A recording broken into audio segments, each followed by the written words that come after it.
I am joined by my guest today, Joey Helpish. Joey, thanks for doing this. We're going to try to do some video. So if you're listening to this, there's also video. We'll see how it works out. Possibly. This is the test run. But thanks for doing this. You came back in October and did the podcast and talked about Indie Band Studios. And if anybody is listening and hasn't checked that out, I recommend going back before you listen to this, because we're going to kind of talk about some of the stuff with that. Today, I wanted to have you on to talk about how you're staying busy during this whole shutdown, which is interesting because for you, it's really not super different because it's not. You always work at home, and we'll get into that a little bit. I've lived on the internet for many years. Yeah. Right. So thanks for doing this. Yeah. Thanks for having me, man. Good timing because I was free for a couple hours. I know I tuned into one of your Facebook Live feeds, and we're going to talk about that a lot. That's kind of what I had you on for. And you were reading an excerpt from your collection of short stories, a book that you had released recently through Amazon. Tell us a little bit about that book. So I teach and I coach artists and mostly musicians. And one of the things that I preach a lot about is if you want to do something, break it into little bits and create a habit. And I realized that I couldn't kind of put my money where my mouth is when it comes to albums, because I've put out thousands of bajillions or something. And so I wanted to do something I've never done before so that I could show with my actions to my clients and students that this thing is possible. So I kind of thought for a while, this is last summer, about what are some of the things that I wanted to do that I just never did. One of them was holding a book with my name on it. And so I started doing short little posts. I figured out the minimum amount of pages to self-publish a book. And I just made that my goal. So it's 25 pages or whatever. And so I just started sitting alone in a room every single morning, and I just wrote until I was done. And then I posted it on Facebook, and then I put it in a little pile. And when I got enough little posts in the pile, I edited a little bit and then published a book. Yeah, and that was September. It's pretty rad. And you were reading Thanks. some of it today on Facebook Live. And a lot of times when you see, excuse me, a lot of times when you see a Facebook Live post, you catch it at the tail end. And so I joined the live, and you were reading excerpts from it. And then I caught the very end of one, and then you read another one. And you were going to have a treat for us today. You're going to read it for us. So yeah. I think we might as well just do that. So just want to do that now. Tell us a little bit about what it is and how it was inspired, because it was inspired by an artist that you're a big fan of. Yeah. So I don't know, probably my early 20s or something. I watched like a lot of artists. I watched this movie called The Devil and Daniel Johnson, and it changed my life. And I became kind of a lifelong fan of his for a really long time. I got to see him live twice.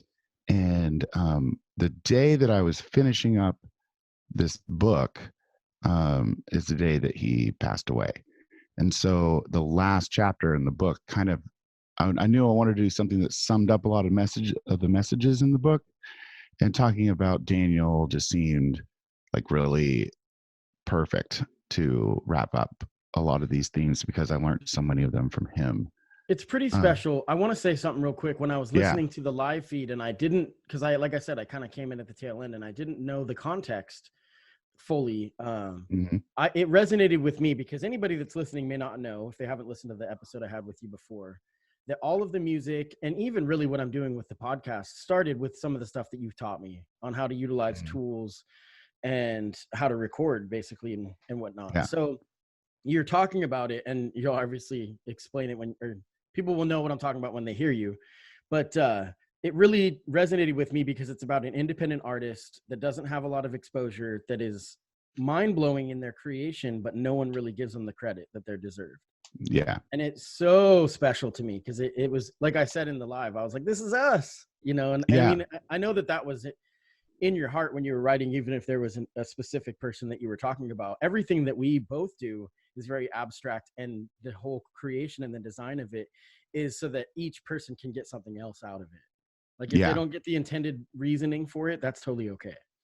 And something that I learned from studying Daniel Johnson that I don't go into the piece too much is how effective his amount of creation was for the mental health struggles that he had. and how for both of us, that's for many artists. Oh yeah. When you say music is medicine or art is medicine, people have a hard time quantifying that. I try every day, and I still do, because it's so effective and not in any way that any other form of medicine is. So I will go ahead and read this piece, and then when I do this live, I usually just go into the song that the title of this article is. That is Daniel Johnson's song. So what are you calling? So your live feeds are just part of Dandyland Studios, correct? Yeah. We've been doing things differently this year, and it's been pretty effective, where we're really going into personal branding. So it's everything I do, it's from Dandyland Studios. My name is Joey Helpish, and this is, whether or not that's the podcast or even at shows I do that, or on the morning live streams, this is Cup of Helpish. So I just drink my second cup of coffee while I'm streaming.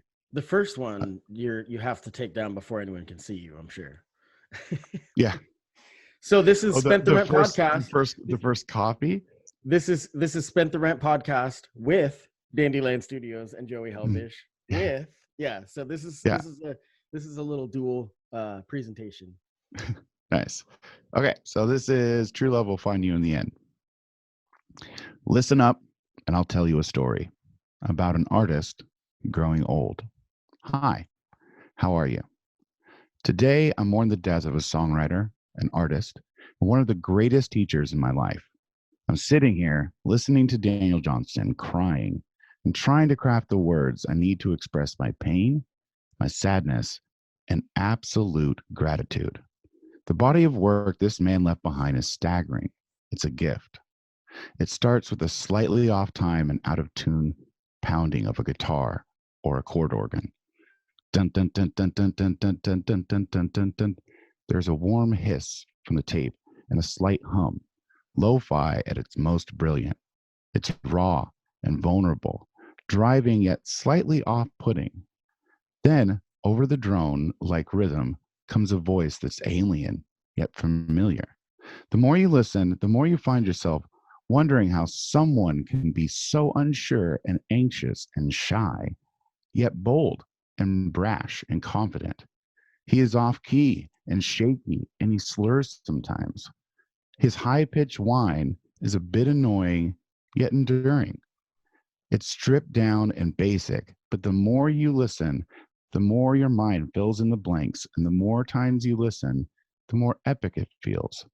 A man who did not let his lack of talent or lack of success stop him from creating something every single day for his entire life. When you first listen to his music, it sounds like a rejected teenager struggling to make his way through a cover of an amazing song.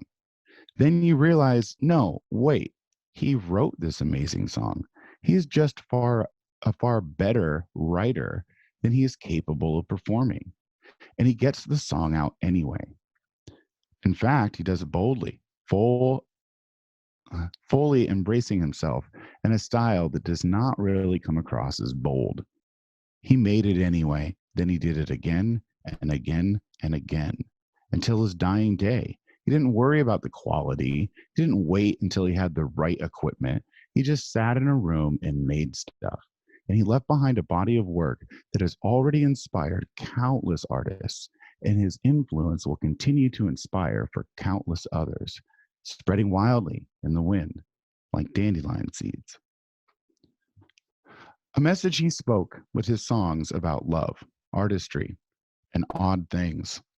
Also a message he spoke with his actions, because a true artist is like a promise. But this is a promise with a catch. Only if you're looking can it find you.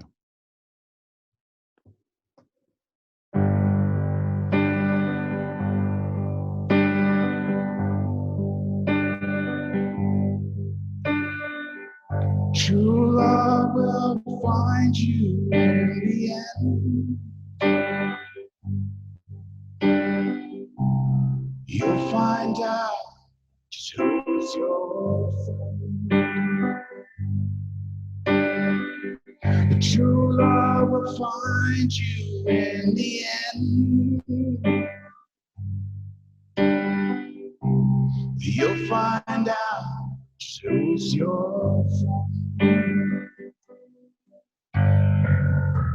But don't be sad, I know you will. Don't give up until true love will find you in the end. Well, this is a promise with a catch. Only if your love can find you. 'Cause true love is searching for you too. How can I recognize you unless you step out into the light? Don't be sad, I know you will. Don't give up until true love will find you in the end. Well, in the end, true love will find you.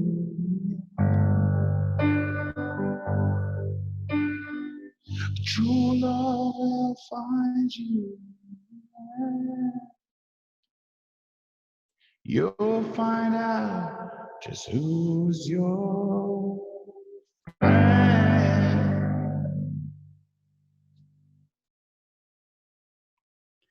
That was pretty beautiful. I'm not sure how well it comes across with the Zoom app, doing this remotely. We'll see.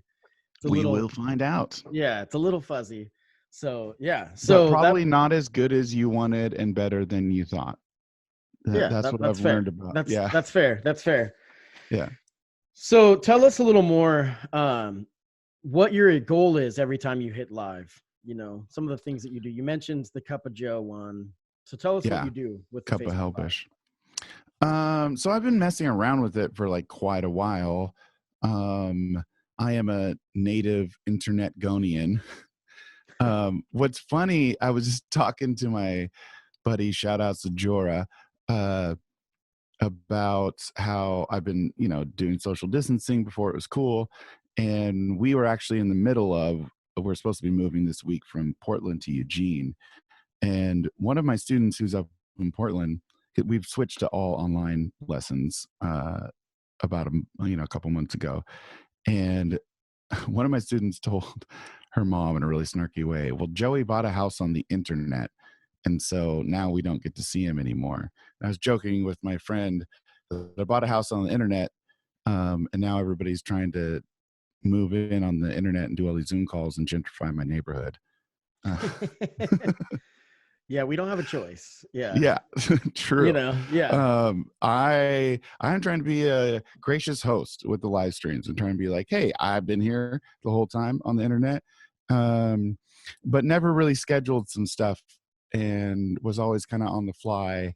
And I decided that probably one of the most important things, while we still need to have freedom to be weird humans at weird times, I think schedules are something. Yes. Yeah, it's something that's like, even if you're someone like me that's not really like super routine-ish, I think it's really important right now, and to provide that for people. So at 8 a.m, I play some music, like radio DJ style, like I play recorded music, either by me or students or friends, and then I talk a little bit. And this morning I decided to read a little bit, and then every night at 7 I do some form of music thing.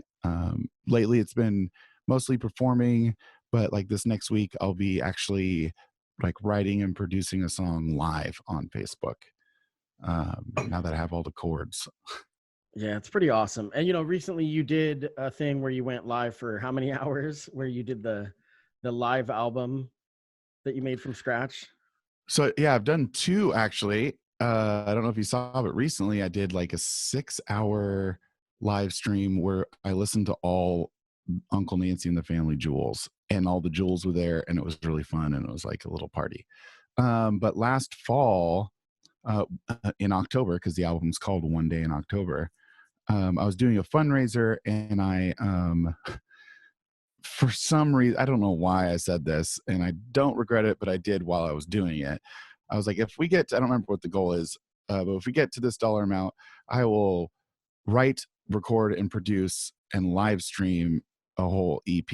And so I started at 6 a.m. We made the goal like right away. I started at 6 a.m. and ended at 9 p.m.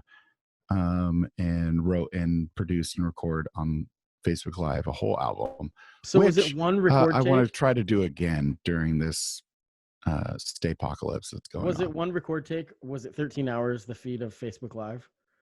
Or whatever it was? It was several, because on mobile, it will only let you do 4 hours at a time, I think. Wow. So I had to kind of like go for 4 hours, but it was good because, you know, you have to like eat food and pee. Sure. So it was good for me to like take a break. So you're lying. You didn't go for 13 hours then. Right. Oh. I went for 11 and a half. Yeah, right. With the breaks. No, it was incredible. And the surprising thing, and this isn't even offensive to say, it's surprising how good the music turned out. You know, because I'm surprised, and I think all my music's good, because that's why I do it, because I like to listen to myself. So is that album? We have a big announcement to make. You've made a bunch, but not on my podcast. That you have a new album that's I do, and we'll talk about that in a second. But is that album available on Spotify and Apple Music? It is. It's the first release I did as Joey Helpish, not Dandyland or Uncle Nancy. And that's One Day in October. Yeah, the first album was supposed to be The Love, but it got pushed back. And then I accidentally made an EP in a day. Right. And that stuff was really good. I'm actually really happy that it was the first thing that I released, because what happened, since I was in autopilot, I had to write lyrics in like, 20 or 30 minutes. I couldn't go back. Everything was forward pushing. So I was on autopilot. I didn't think about what I was writing at all. And then going back and listening to it, I've been doing all this kind of like personal growth shit in the last year, and it's all there. And it's all this self-awareness stuff. It's all songs about like chronic illness, and songs about being out of touch, and songs about dealing with my childhood gaslighting, and like all these different things that just came out and made cool songs. But yeah, that's definitely on Spotify and Amazon and all the things. Awesome. So your new album is called The Love, and this is a full-length album, your first full-length album under the name Joey Helpish. Because when we say that under the new name, you're very well known by your old moniker, Uncle Nancy. Yeah. And Uncle Nancy shows his head sometimes still, and you can speak on that a little bit about who Uncle Nancy is. Yeah. Like your alter ego. Yeah, kind of a persona that I built over the years, and then the persona kind of took over. And basically I was an asshole for too long. But and then that persona created another persona. So when I was with Uncle Nancy and the Family Jewels, we wrote most of our songs from the perspective of this character, Lonesome, who started off all heartbroken and emo and became the king of the Gypsy Pirates. And so there was characters building characters and all this stuff. And my birth name, I call it my slave name, is Joseph Stewart. And Helpish is a funny word my grandma made up, because she told me that we're not selfish, we're helpish. And I decided to take that name on a while ago. And then about a year ago, I decided to let Uncle Nancy and Joey Stewart be what made up the current me. I know it sounds sort of schizophrenic, but that's how I deal with concepts, is identity. And so, so now I am fully Joey Helpish, and I don't get mad if someone calls me Nancy anymore. Yeah, I mean, it'd be hard not to, or for people to call you that. But I refer to you as Uncle Nancy, and it's because everyone I know is named Joe or Joey. So, right. So, like, it's either Joey or Josh. That's the only friends I have. But sorry, Eric. I don't know. But Yeah, so your new album, and you had spoke about identity. One of the tracks is Imposter Syndrome is a song that you wrote. Is that on The Love? Yeah, Or was it that okay? definitely So is. imposter syndrome is something that a lot of people may not be familiar with. Uh, the term, I have to be honest, Yeah. the first time I had heard the term was Michelle Obama talking about it. Oh, really? Yeah, I had never really considered it, and I'm like, oh my gosh, it's me, Yeah. And explain to us what imposter syndrome is. Well, if you've ever thought, uh, what if everybody finds out that I'm a fraud? You've experienced imposter syndrome. And just feeling like you're not good enough or like you're not worthy. Those are aspects of imposter syndrome. Um, and when it really caught my attention was when I think it was a Radio Lab. They did an episode on imposter syndrome, about how basically everybody who's ever made it ever in the history of everything experienced imposter syndrome. Except for Donald Trump. Yeah, there's a piece about that in the book that's called "Imposters Don't Have Imposter Syndrome." Oh, that's good. That's Yeah, good. well, it talks about how on American Idol, uh, the villains of the show were the people who just like sang horribly, that like so bad it made your body hurt and contort and cringe, and they had zero imposter syndrome. They Right. were entitled and they thought they were just the best thing ever. What is the book that you're referring to? What the Helpish, Volume 1. Oh, that's from your book. Yeah. Oh, imagine that. I'm slow to Yeah. the game. I'm slow to the party. So Yeah, yeah. you clearly haven't read it. No. It's like 12 pages and I haven't read it. Isn't it like 40 pages? It's 25 pages because that's the minimum. Where can people find it? It's on Amazon. What the Helpish? It's on Amazon. By Joey What the Helpish. You can just Google What the Helpish and it'll pop right up. I'll put the link in the show notes to the Amazon. Sweet. Yeah. So that song Imposter Syndrome is pretty great. It definitely resonated with me, the song I chose, we'll play at the end of this, is Kick It Solo, because I think we're forced right now to kick it solo. So I don't know. Yeah, I've been trying to play that song every day for people because I just think it's important. And it came from this funny moment when my wife of the future, Kirsten, and I were at families on Christmas, and Kirsten was apologizing to Lee for not being like very social. And he was like, do you know where you are? Like, we're all on the autism spectrum in this house. You're like the most social person here because you bothered to ask. And he said, it's okay, you can kick it solo. And so I wrote this song about like hanging out alone together. And I think that's important right now. Yeah, I mean, I think everybody's finding themselves forced to relate to that song. So, where's a lot of your inspiration for music coming from? I mean, I know that the work that you do with Dandyland and working with others, but where does a lot of the inspiration come from currently? Well, that's hard. That's really hard to answer. So I'm going to try, because I mean, the quick answer is that like nowhere, I don't have any because I've made a habit. It's just a habit.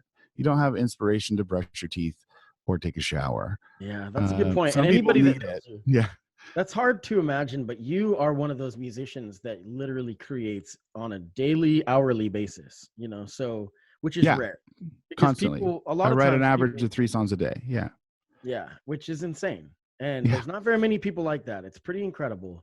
And that's why I hope that there will be more. That's kind of my job in the world, I think. Yeah, explain that, because you talk a lot about create something today, regardless if it's good or bad or anything. Yeah. So I was watching, it might have been Jimmy Fallon or something. I was watching a late night television show, and Neil deGrasse Tyson came on, and everybody freaked out, and he had like a standing ovation, and everyone was clapping, and then he sat down, and the host was like, "Nobody gets that kind of response. Why do you?" And I don't remember exactly what he said, but he said something to the effect of like, because science is cool and I'm just reminding them of that. And then it clicked. I have known that I had a certain purpose and that it wasn't being a rock star. It wasn't doing like all these things that are kind of pushed on musicians and artists. And then I knew what it was. It was to be the Neil deGrasse Tyson of making shit, because making shit's cool. Making shit's therapeutic.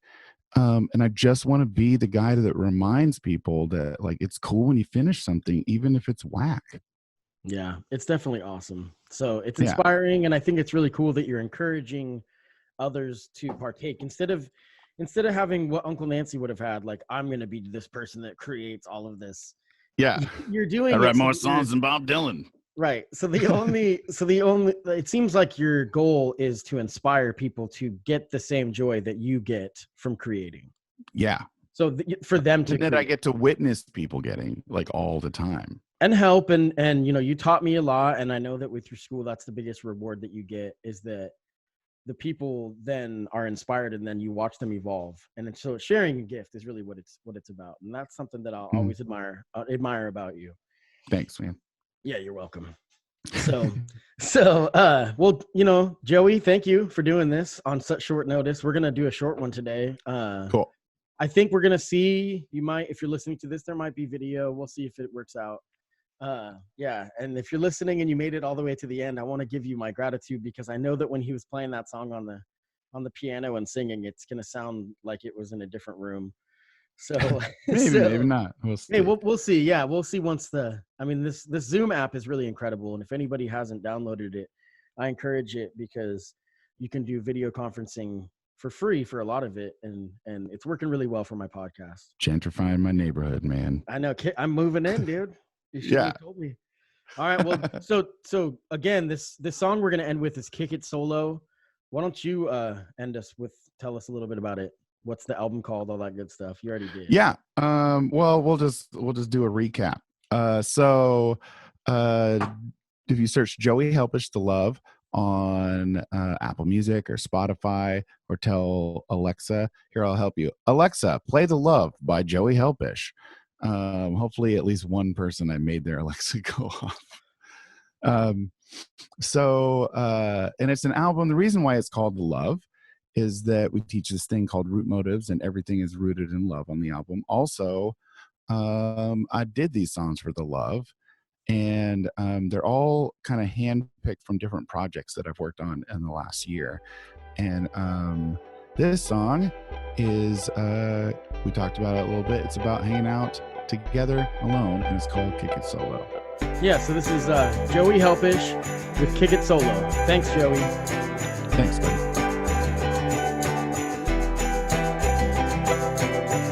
So long, hello.